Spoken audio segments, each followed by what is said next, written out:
Ladies and gentlemen, it's Monday, so you guessed it, it's time again for a weekly update, our weekly look back on what's happening in Polish politics in recent days. Today we bring you the coronavirus, we bring you Stanisław Dziwisz covering up pedophile scandals. But first, we try with, you guessed it, the rule of law.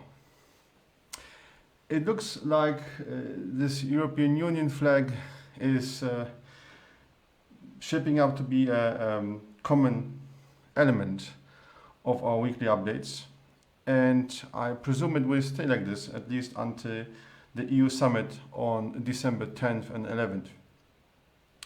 Last Thursday, on November 19th, the Polish lower house of parliament, the Sejm, has voted with a 236 majority to support a motion encouraging the government to veto the EU budget if the rule of law is passed as planned. Now, there's an important element of this notion that we should bear in mind, and this is that the notion is encouraging the government to take all actions necessary to arrive at an agreement which will enable the government to actually support the projected EU budget for 2021 to 2027. So you might argue, and many commentators do so as well, that this is a bit of a step back. This is a piece showing that we will look strong internally to our supporters and voters in Poland, but externally we're open for discussion and open for debate.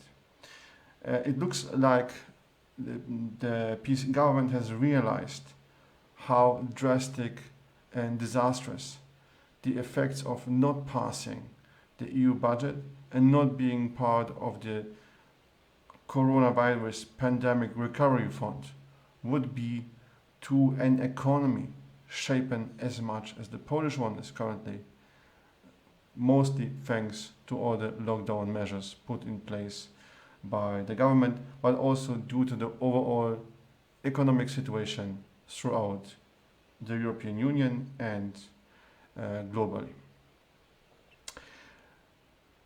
What is my prediction for the EU summit in December? My prediction is that in the end there will be an agreement unanimously supporting both the rule of law and the EU budget.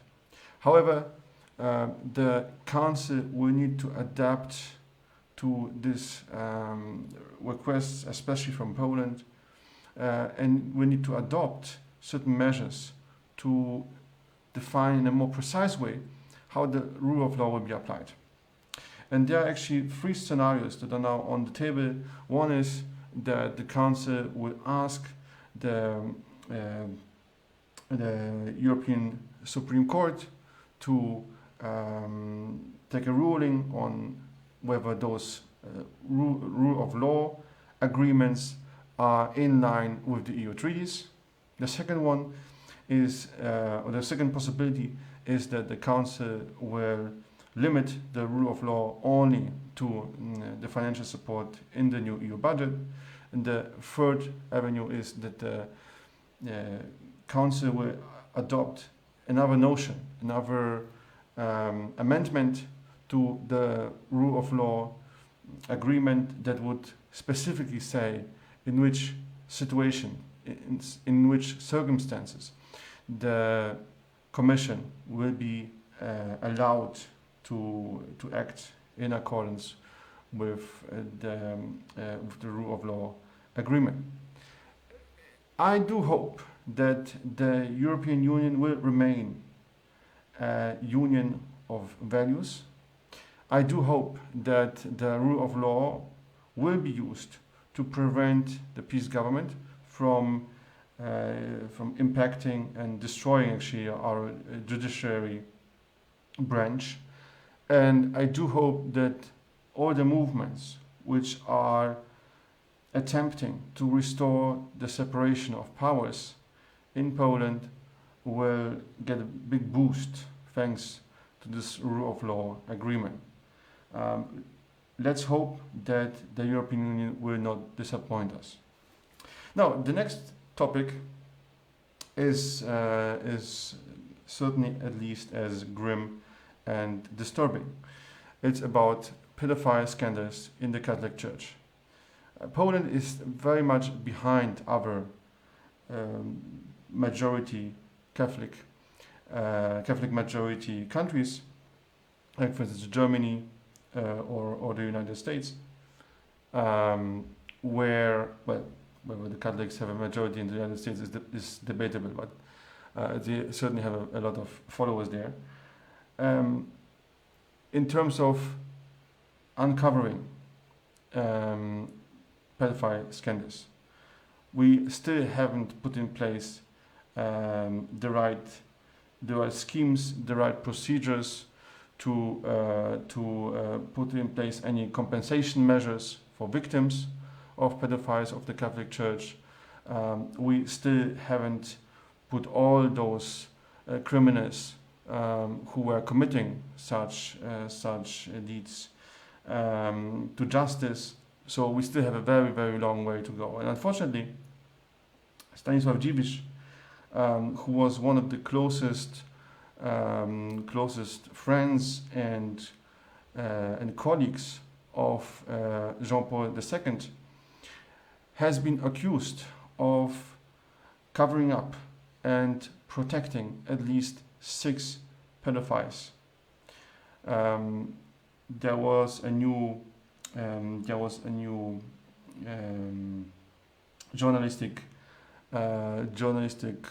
piece aired on TVN on November 9th, which was summarizing Stanisław Dziwisz's involvement in covering up, in making sure that priests who engaged in pedophile activities could continue to be respected members of the Catholic Church. And this certainly deserves to be condemned and called out, because this is not the way that high-profile, actually any members of the Catholic Church or the society in total should behave. Now, and last topic for today is the coronavirus. What's happening with the coronavirus in Poland? We are number 4 when it comes to the number of coronavirus-related deaths per 100,000 inhabitants in Europe. It's only worse in Belgium, the Czech Republic, and Bulgaria. And it doesn't look like the situation is improving. Unfortunately, the death toll is still very, very high. We have hundreds of deaths every day. Remember that in March and April we had about 10, 20, 30 deaths per day. Now we have 400, 600. So the situation is very dramatic. In order to preserve the economy, save the economy, most shops will be opened at the end of November, which is a very risky move given how many people usually flood the shops right before the holiday season, right? So this will certainly drive up the number of cases. Plus, our current strategy of only testing the ones who show symptoms has been criticized widely, because the government right now doesn't really know at all how many people in Poland have contracted the coronavirus. We only have a bit of an estimate about who has shown strong signs of the coronavirus, who has been hospitalized, and who has died from this pandemic. However, those numbers might not be fully reflective of the real situation.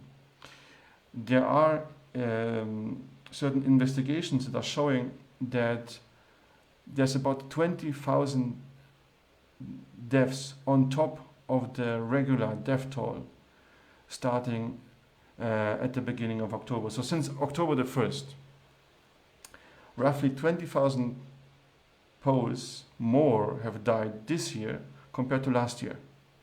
And those deaths are not accounted for, meaning that there's not a clear there's not a clear result or a clear indication that those 20,000 deaths are because of the coronavirus. However, this is like the net surplus compared to last year. And of course, many of them might actually be indirect victims of the pandemic because they might, for instance, not get enough medical treatment because so much of the medical system is now focused on helping coronavirus patients. So these might be people who would have survived otherwise if only our healthcare system would be performing at a higher level. That's all for today. Thank you so much for watching. I hope you are safe and you stay healthy at home. You keep on watching our weekly summaries. If there will be any very important breaking news, of course, we also have some extraordinary installments of the show. If not, we shall see each other next Monday. Stay tuned and stay healthy. All the best to you. Bye bye.